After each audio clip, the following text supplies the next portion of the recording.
Good afternoon, sir. Good afternoon. Sanjana, that project report done na? Yes, sir. Okay.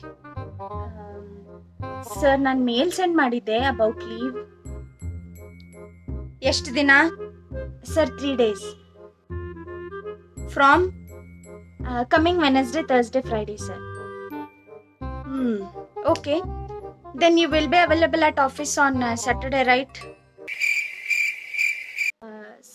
Sir, Saturday weekend ಅಲ್ಲ sir.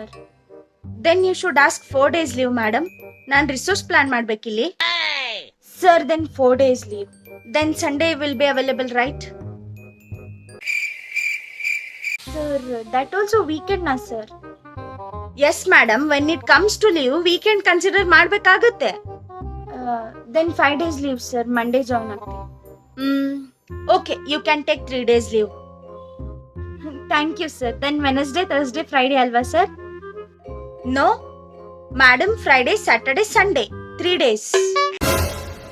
ನನ್ನ ಮೇಲೆ ನಿನ್ಗೆ ಯಾಕೆ ಇಷ್ಟು ದ್ವೇಷ? ನಾನು ಏನ್ ತಪ್ಪು ಮಾಡಿದ್ದೀನಿ? ನಾನೇನಯ್ಯ ತಪ್ಪು ಮಾಡಿದೆ? ನಾನು ಎಲ್ಲಿ ತಪ್ಪು ಮಾಡಿದೆ?